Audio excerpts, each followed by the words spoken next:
Hello everyone.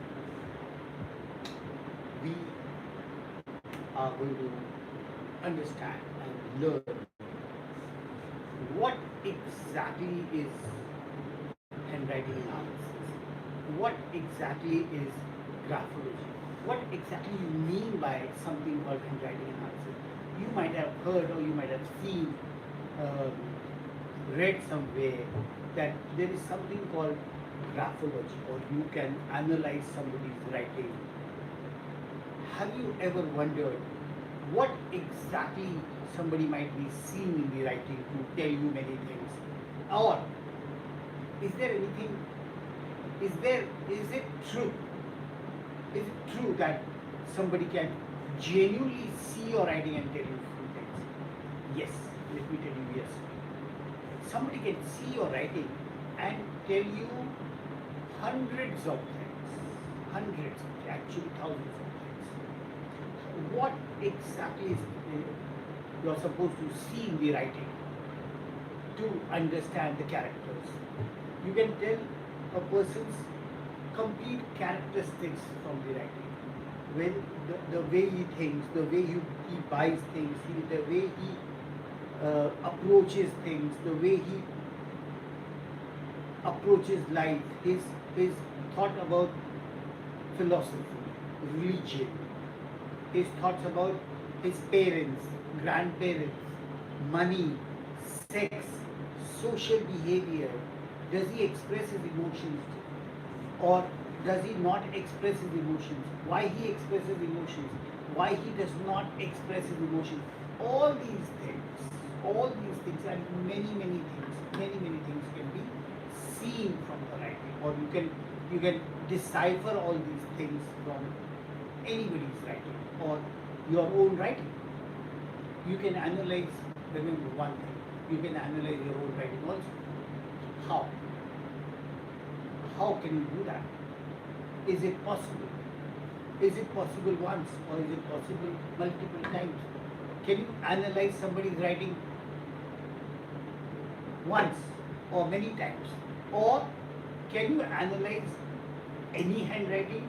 Yes, you can analyze any handwriting any number of times. Even if a person wants to change, it's very difficult.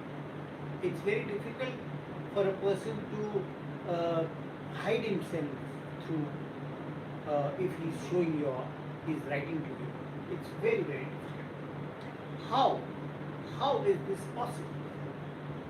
How can I write few things? I write few things and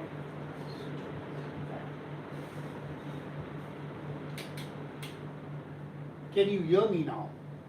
Can you hear me properly?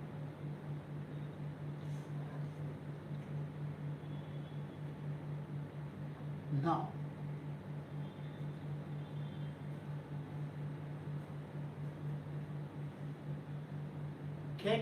can somebody analyze a writing and tell you number of things? Let me tell you hundreds of things. You can tell a person hundreds of things from his handwriting and of course signature. Now all these things happens, you know how much time it takes for the analysis to be done. Let me tell you, my experience says it's just few seconds. It's just few seconds. It will take few seconds for you to analyze somebody's writing, or at least start the analysis. It may take few hours to explain the analysis. That's a different issue. That's a different issue. But to start the analysis, my experience says it's just few seconds. And if you meet any of my students, they'll tell you, they'll confirm this, that it actually takes few seconds for the analysis to start. And the accuracy part, the accuracy is very high, extremely high. That's the way it works, And let me tell you, I am Milind Rajore and I have been teaching handwriting analysis or graphology for last what well 26 years to be very precise, around 26 years I have been teaching this. It was my hobby then, 26 years back, and it is still my hobby to teach graphology or to do anything to do with graphology. I have been doing this as a hobby uh, for last 26 years. I have written uh, at least 15, 17 books on this subject, and there has been a book called What Your Signature Says. This book was published way back in 2006, that is what, 16 years back, and we have been working for corporate analysis or analysis required for recruitment of people, all post, absolutely all post, right from the executive director to watchman or to the driver. Every post we do the analysis, and we have been working a lot in the area of child development. We have been working a lot in many areas. This has been our area of work for a very long period of time. This has been uh, this has been our area of work, and uh, in this area, my basic profession or my business is uh, something different, an industry, but my hobby has been the science of graphology, and we would like to understand. I would very much be keen to answer your questions if you have any. You can you can raise as many questions as possible to understand these things uh, in a deeper manner. If you wish to, you can ask me questions anytime you want. We will answer your questions. But before that, let's understand how this science works. See, we human beings write. We human beings write. And we write with our fingers. We understand this thing very clearly. How this science works. Why does your character come into picture? Why does somebody can tell you, why can somebody tell you very intricate aspects about your personality through writing? Very intricate. Believe me, uh, we can tell you about your parents, your grandparents, your relatives, your girlfriends, your boyfriends, um, their height, their physical structure, n number of things. Believe me, n number of things can be easily uh, deciphered from your writing. Easily, absolutely easily. And let me tell you now, how does this happen? You write with your fingers, right? Now, when you write with your fingers move, and so does the pen. Correct. Now, when you write, you move your fingers. So, when you write on the paper, you basically draw a line, or you draw a loop, any loop, or these are the loops, lines, loops, or you draw curves, various types of curves, or you draw an angle or a dot. These are the five structures you can draw with your pen to write any form of letter, in any language. These are the formation you draw on the paper with the pen. Of course, through the movement of your fingers, you draw a line, loops, curves, angles, and dots. These are the 5 formations you draw. Now, if you look at these formation in depth, actually these are, if you collectively see them, these are graphs.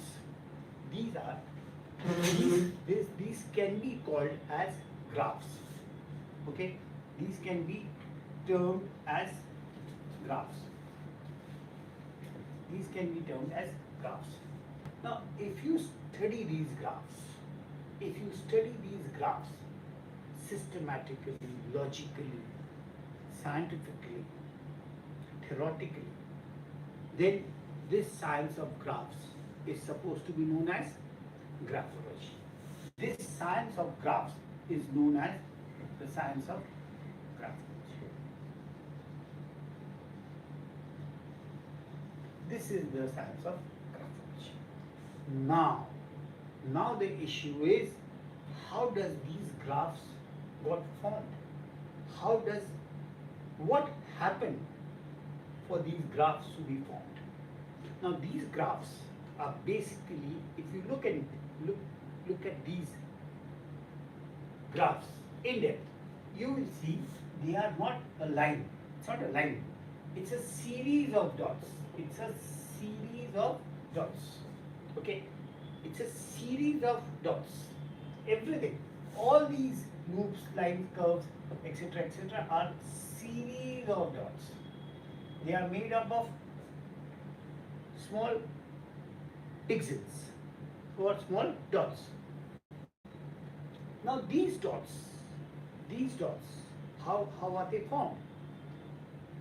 Now what happens is, these are creations of your brain. Now how does they get formed? Now when you write, what happens? Your fingers move. Now your fingers move on the instructions of your brain.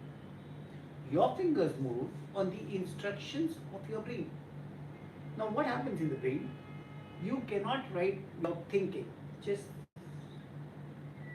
for a moment think that you cannot write without thinking. You always think, whether you are aware of it or you are not aware, but you are thinking. So when you are thinking, what is the thinking process in the brain? The brain cells get activated when you think, and they interact among themselves.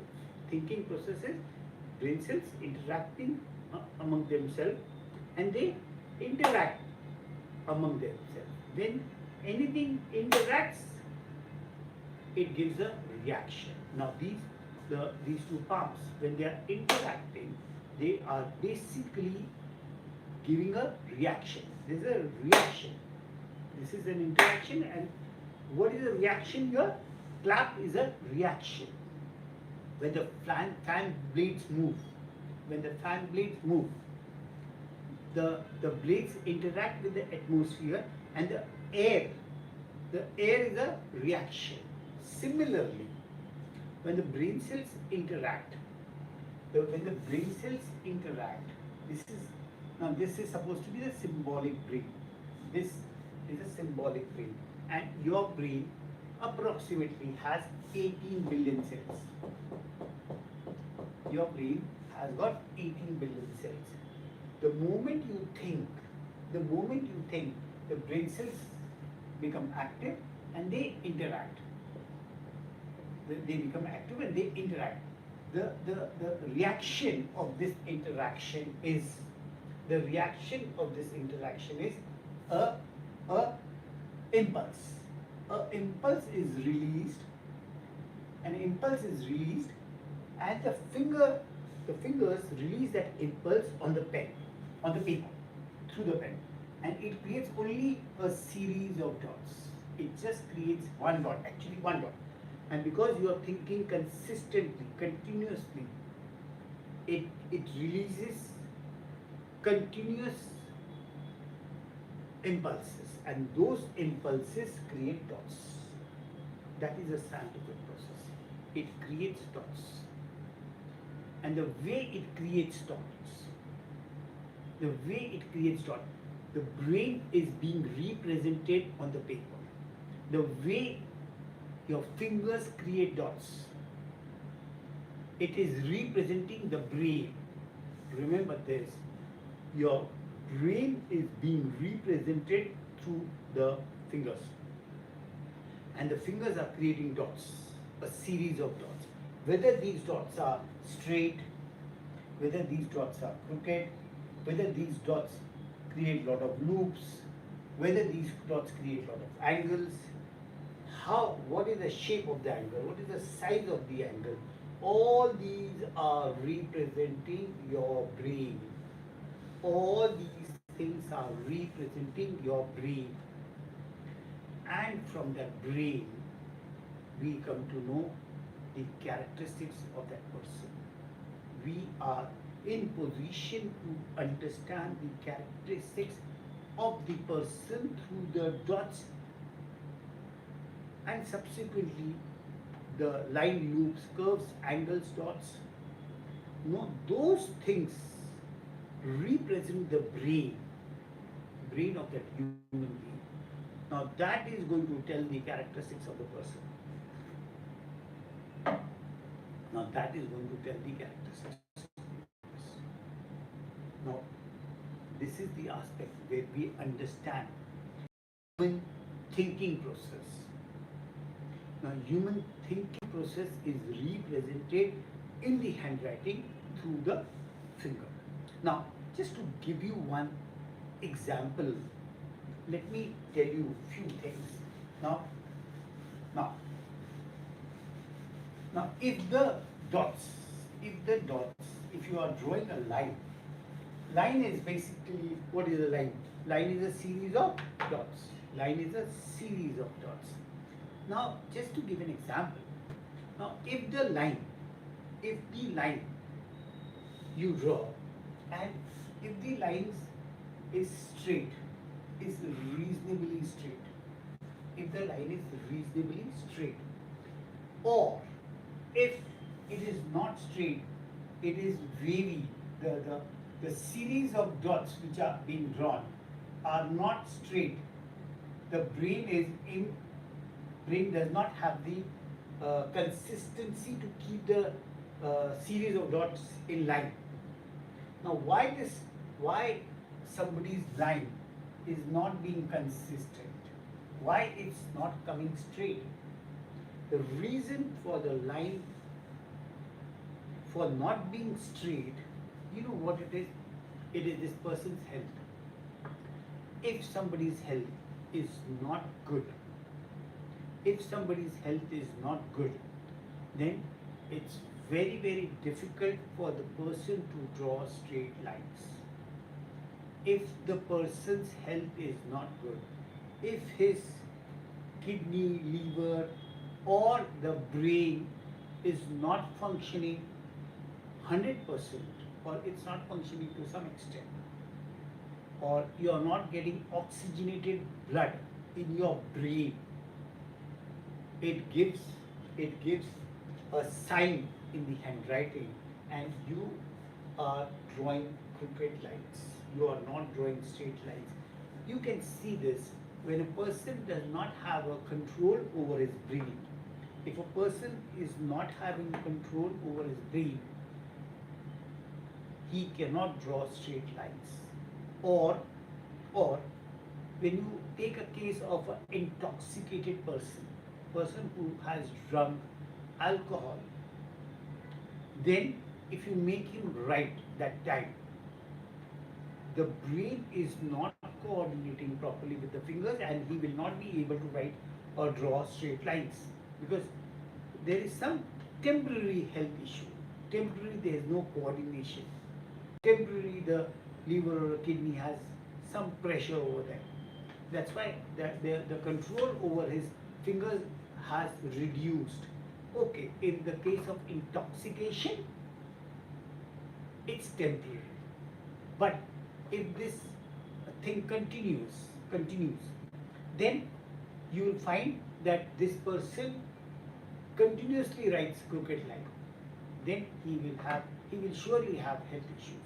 So this is one of the things which you can decipher from the handwriting. There are n number of things which can be deciphered from the writing. N number of things. This is called the vertical line. But then there is something called horizontal line. In case of horizontal line also, it's very, very important. Now, horizontal lines are where you draw the A crossbar or the T crossbar. Now, in case of the capital A, you draw a crossbar. In the case of T, you draw a crossbar. In case of capital small t, you draw. In case of the capital T, you draw a line above. In case of H, you draw this crossbar again.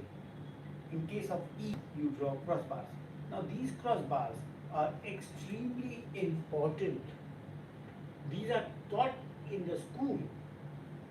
This crossbar, these are called, the horizontal bars are known as crossbars. Now these crossbars tell us a lot about your ability to withstand things, endurance. Now this endurance is seen from the handwriting in the area where you draw a crossbar. Especially this is predominantly seen in the letter T, the small t. Now if, I'm just giving an example, if somebody's T crossbars are weak means very small, or many, you might have seen many people do not draw a crossbar at all. So those people do not have a strong endurance. What do you mean by endurance here? Is their ability to withstand things. What do you mean by that? Ability to withstand things, meaning if there is some hindrances in their work, so they give up easily. People who have weak crossbars, they give up easily.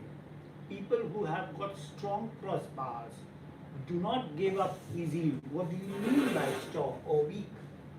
See, I am writing this letter P-H-E and I draw a crossbar this way. Now this is supposed to be a reasonably good and strong crossbar.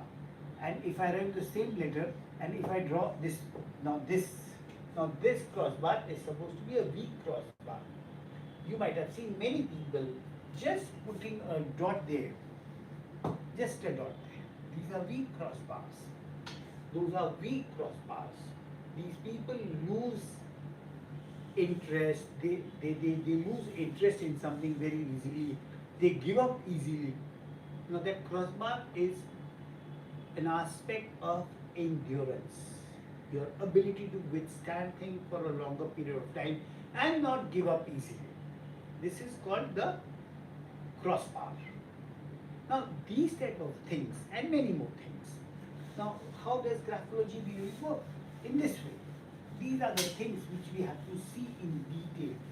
A lot of details, and then what you are supposed to do is combine number of things together. And that's analysis. And that's analysis.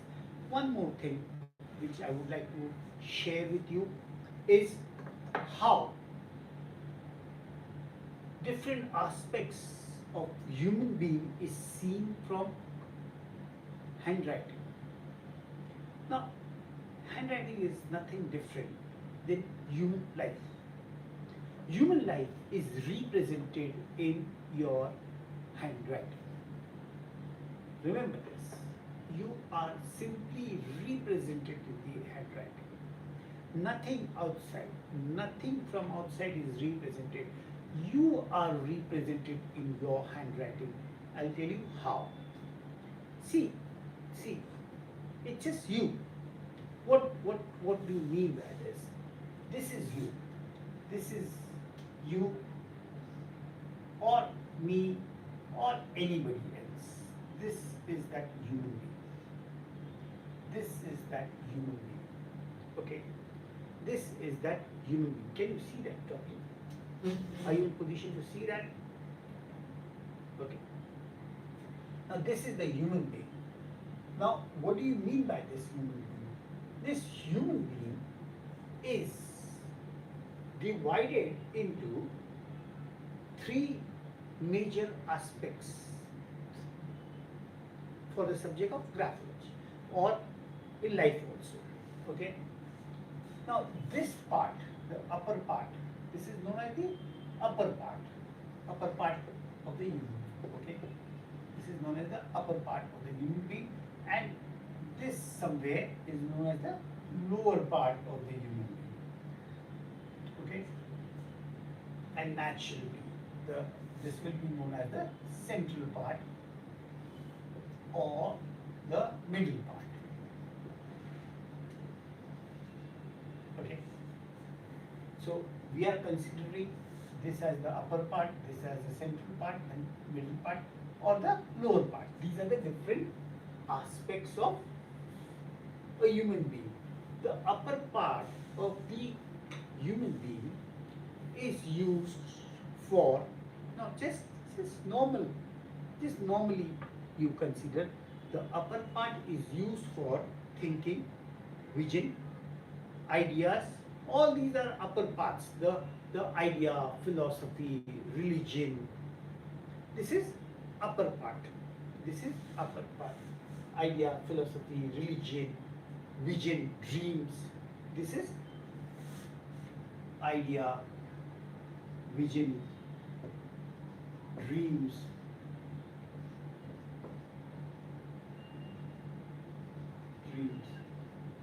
See, even in the cartoons, whenever you want to show ideas, those balloons are shown or the circles are shown, and this is the idea. Idea is always shown in the upper part. Okay, you always think of a solution through the head, upper part. Okay, that's upper part. Then this central part is the middle part. Middle part is for socializing. You wear dresses in the central part of the body. So dressing up, dressing up, dressing up, socializing, social life, socializing. Okay, and the normal living, the food, the newspaper, magazines, picnics, parties, all this is called the middle part or the central part. Okay, picnics, parties, food, socializing, dressing up, movies, all this is middle zone. All this is middle part. And the lower part of the body, the lower part of the body is for sex, money, sports, and past. The upper part is for future, and the lower middle part is for present. This is how it is. Now this is how the human being is divided. This is how the human being is divided. And so is your letter. So is your letter. Now if you see in depth how you write, this handwriting is simply representing this. In your school, you were writing in red and blue line book. You were writing in red and blue line book. And your red and blue line book, your A was in the center, your H was on the top, and the reverse of H was Y. So what does A represent?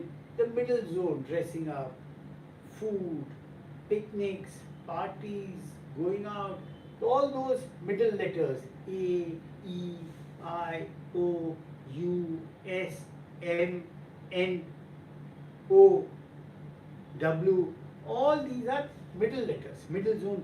That's known in graphology, that is known as middle zone. This is known as the middle zone. Middle zone represents Middle zone represents just the present. Middle zone represents present.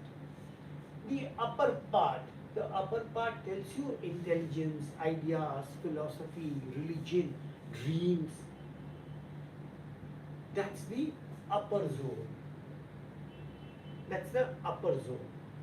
And the lower part, that is H. H, sorry, that is Y. Y represents Y, G, J, Q. All these are called lower zone letters. Now there are, in graphology, there are upper zone letters and there are lower zone letters. The upper zone letters are H, L, B, D, possibly P. All these letters are known as upper zone letters. Now upper zone letters will tell you ideas, philosophy, religion. All this is upper part. And the lower part will tell you about sex, money, sports, past. This lower part, it simply represents your body. It simply ad hoc represents your body. It is, graphology is nothing but representation of yourself. It's just simply representing your entire self, and that is done to the ultimate depth, very high level of depth, very high level of depth. Now this is called, now this H is known as the upper zone, this is known as the middle zone, and this is known as the lower zone. All three are represented, and all of us have used this red and blue line book, where you are taught to be in the present, at the same time you are taught to be in the upper zone, at the same time you are taught to become strong in the lower zones. That is, the same person who has got lot of philosophies in life, lot of religious aspects, etc., etc., etc. in life, has to be social, and has to have sexual life also. So all these three things are taken care in through graphology, or rather we have been taught, all of us have been taught this at the school level, at the very child level we are taught this, we all have been taught this, we all have been taught this. Okay, you can ask questions on this, you can really go in depth with this. This is so true as far as I am concerned, or rather what my experience says, that all these things, all these things are seen in the writing, or all these things are so true as far as my experience goes. It really tells you n number of things, absolutely n number of things, all these things. Then it tells a lot of things about your handwriting pressure. It tells, see, what we teach in the classes is what your writing tells you. Now there are number of aspects in this category. The way you use the page, the way you use the page, in the sense whether you leave some space on the left side, or the right side, or on the top side, or on the lower side, it tells you a lot of things. Those are known as margins. Now margins tell you a lot of things.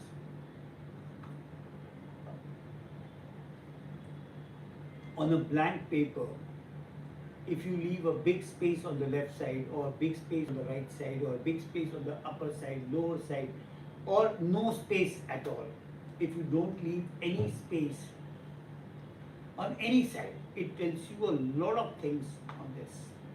That's called margins. Then the handwriting size. What size you write?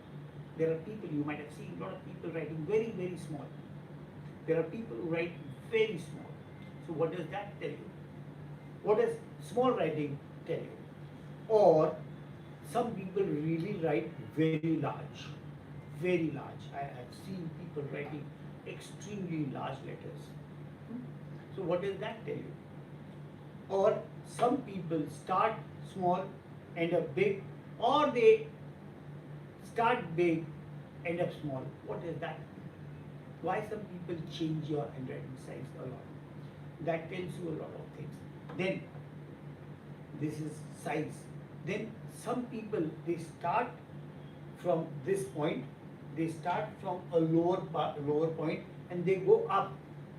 Every line goes up, ascending lines. They start somewhere, they go up. That's called the ascending lines. Why do people have ascending lines? Or some people really go absolutely straight. They start from one point and they go to the right side straight. What does that tell you? This also means a lot. Or someone starts from the one point and they invariably go down. Every line goes down, down, down. What does this tell you? Now all these things and many such things tell us a lot of things. Tell us really a lot of things. Now these things and such type of things can tell you a lot of things. This is, see, we learn margins. From there we see what opportunities you take, how opportunist you are, whether you see the opportunity or not, whether you care for the society or not. This is seen from the margins. Then whether you are depressive, aggressive, etc., from the baselines. That's called the baselines, which I told you, where you start from one point and go top or straight or down. That's called the baselines. Then your handwriting size. Some people write small, big. Now this handwriting size tells you whether you are a leader, follower, whether can you look into details. Can you look into details? Some people look into details like anything. Some people are very systematic people, genuinely systematic. Or the other people are not at all systematic. They don't follow systems. I was just reading about a lot of things, of course in the newspaper, that some managers follow a lot of systems, and there are managers who don't follow systems at all. They hate systems. They will do something beyond systems. But do you think society requires both of them? Actually, think for a moment. Does society require both of them? Society requires people with lot of systems, and society requires people with no systems. Just imagine, had everybody been with lot of systems, new things wouldn't have developed. If you want to develop new things, if you really want to develop new things, you require people to go beyond systems. You can't have people with only systems. So everybody is required. Only thing is, everybody is required for different reasons. Simple. Everybody is not required for a particular job. That's the place where we come into picture for recruitments. In recruitment, you require different type of people. You don't require a stereotype person for every job. A typist or a computer operator has got a different mindset than a receptionist. A receptionist has got a different mindset than a research person. A research person has a different mindset than a marketing person. A marketing person has a different mindset than an accountant. Accountant has a different mindset than a person who is who is into logistics. So all these people are supposed to think differently, are supposed to think differently. They cannot think in the same manner. That's the place where we come into picture to recruit people. Because for a particular post, we require different thinkers. They think differently. See, technically, the difference between two human beings is just the way they think. Think physically we are not different. Physically we are all same. Physically, every human being living on this planet is similar to the other human being physically. Then how are people different? Because they think different. And what you think is seen in the writing. What you think is seen from the handwriting. That's it. Now, how you think, and not only that, graphology tells you what you think, how you think, and it goes further to tell you why you are thinking in that particular manner. Graphology is a science where it also tells you why you are thinking in that manner. That's one additional point. That's a beautiful point which I was really happy about, when I tried to work on this particular subject of graphology. It really gave me a lot of insights into not only what you think, how you think, but why you think. That why was the most interesting part for me to continue to do a lot of research in this subject. And for last more than 2.5 decades that what I have been doing this work, I have never lost, I did not lose any interest in this subject till now. I do not know further, but till now I have not lost any interest in this subject. And we are still learning, we are still working on this subject, we are still doing a lot of research on this subject in depth.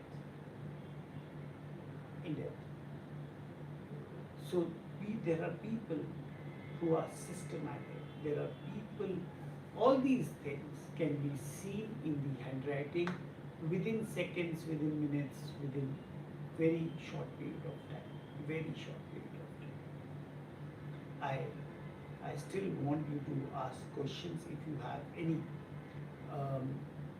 or I will make you aware to which are the people who think systematically and which are the people who do not think systematically. Both people are required, remember, both of these people are required in the society. You require people to follow systems and you require people to create new way of thinking. You require people to have new way of thinking. Okay? Now, I'll show you. Now, this particular thing, of course, can be seen in many areas, but one of the areas where you can see this thing very predominantly is the way you write M. There are people who write with a hook. This is called a hook M. There are people who write with this hook. There are people who write with this hook. You might have seen this, This is called the hook M with hook. And there are people, of course, who write with a, this is called the antenna. You might have seen people writing M this way. And there are people, of course, who might have written M this way. This I am talking about this particular thing. This is called the hooked M. Let me tell you clearly.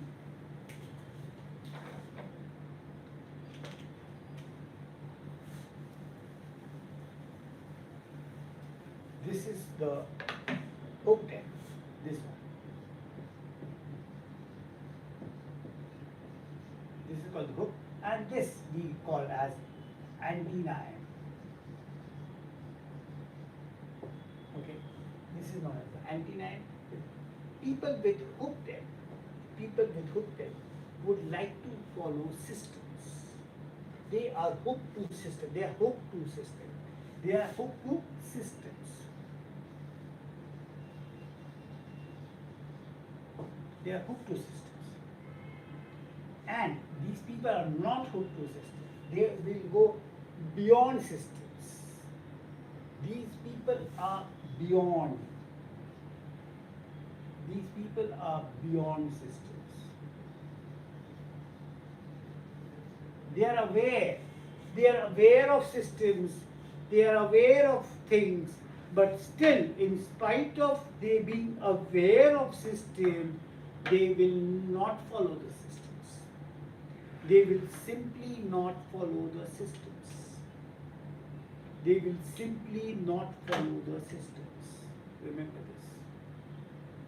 They will simply not follow the systems. Now, which end do you think is more important? Tell me. Do you feel that everybody should have hooked end so that everybody follows systems, or do you think you should have all of us should have antenna M so that we should not follow systems? We should make systems. We should not follow systems. We should make systems. We should make systems. We should make systems. You know, the antenna M people, they believe in God without going to the temple. Without going to the temple, they just believe in God.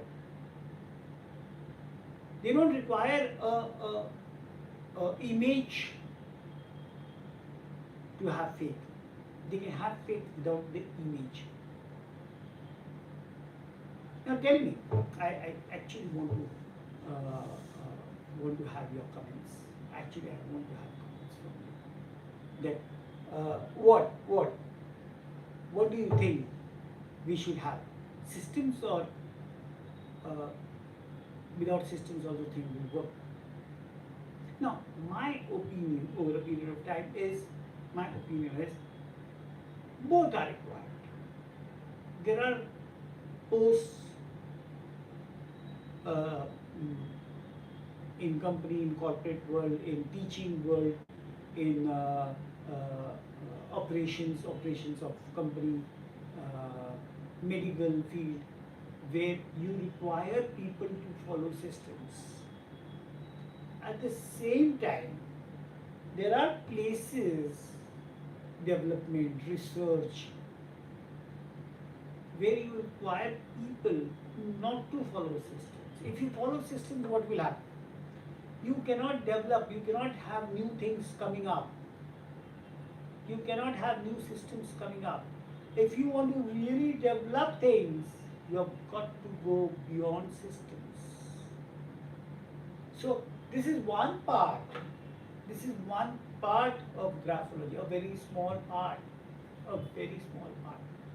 This and many such things awaits your learning, awaits your teaching, awaits your thought process into it. You have got to think. Graphology makes you think. Graphology genuinely makes you think deep. Makes you think deep. Makes you think deep. Remember this. Remember this. This is a very small, which I've told you a few things, just very few things. We go into the systems in depth.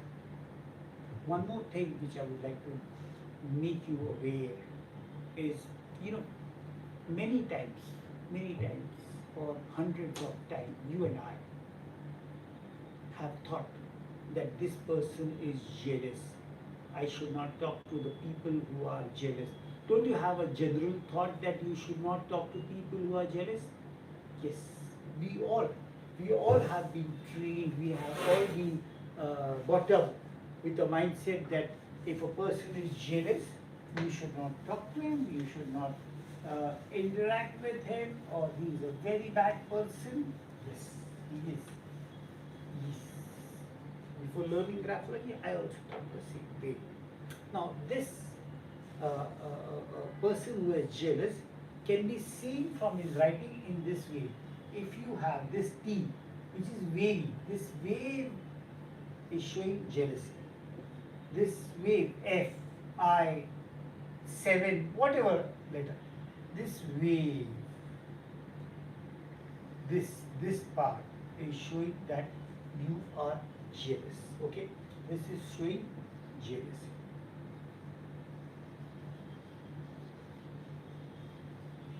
Okay, this is showing jealousy. Now, I want you to understand. Now, this is where I was talking to you that not only graphology tells you what a person is thinking, how the person is thinking, but it goes beyond it and tells you why he's thinking in a particular manner. Now, this jealousy, when we go in depth, it tells you this person thinks that whatever that other person has, I should have this. This is a general feeling of jealousy. This is a general feeling of jealousy that he always wants what other people have. Correct? Now, just think for a moment why he thinks that he should have what others have. You know why? You know why? He thinks this because when he was small, his mother kept on comparing him with his aunt's child, neighbor's child, school friends. His mother kept on comparing him with others. She said, see, that person has better hair than you have. He walks better, he studies better, he runs faster. She kept on comparing it. And this child, because he wanted to make his mother happy, he kept on thinking that he should have pencil like him, shirt like him, walk like him, run like him, study like him, because his mother wanted it. His mother said that you are not having that character, that smartness, that running ability, that studying ability, that shirt, that physique, that whatever. So he then, same thing what his mother wanted, he is doing. His mother wanted him to study like him. Now he wants shirt like him. So what is bad in that? Now you are terming it as jealousy. You are terming it as jealousy. What is the fault with this person? What is he doing bad? He is just fulfilling his mother's dream. He is just fulfilling his mother's dream. And do you think he is comfortable in doing so? Do you think he is comfortable in doing so? He is not comfortable in doing so. He is not comfortable in not appreciating what he has. He is not comfortable. His mother has not made him comfortable. His mother has not told him that what you have is sufficiently good enough. His mother told him that she kept on comparing him with people who are not actually comparable. So he thought that he is not, whatever he has is not sufficient. He always wishes to have what others have. That is what his mother wanted. That is what his mother wanted. That's it. This is what his mother wanted. That's it. So this is jealousy. Now you know what really happens with this concept of jealousy? This person cannot have, because of his uneasiness, because of his discomfort, he cannot have good comfortable stomach. This person cannot have good comfortable stomach. He cannot have. That's why these people who have got jealousy strokes they have very sensitive very delicate, very uncomfortable stomach. When they were small, they had a lot of issues of vomiting, um, diarrhea, loose motions. All these were the factors they had to face when they were small, and when their mothers kept on and on and on and on comparing her child with somebody else's child.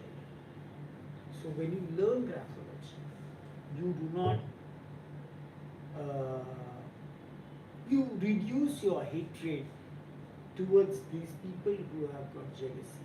You have compassion towards them, or mm,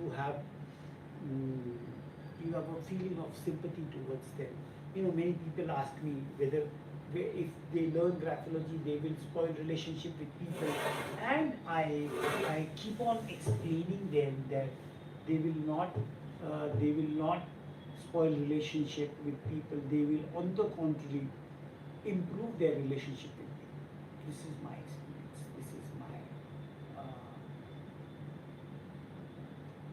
This has been my study over a period of time.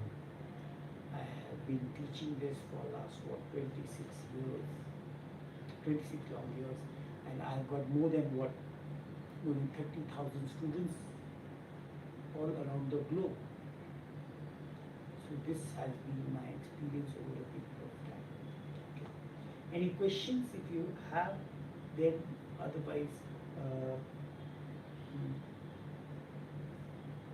otherwise, thank you very much for being here to understand the introductory part of graphology. We are going to learn this science in depth over a period of time. From next week onwards, we intend to have a in-depth class, and you will be learning all these concepts in depth. The upper zone, middle zone, lower zone, handwriting, pressure, margins, connected writing. You will understand who gets lots of marks. Why do people get lots of marks? Why people, in spite of getting lots of marks, are not successful? All these are the factors you learn.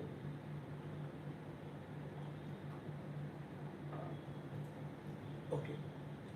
Thank you so much. Thank you so much. Um,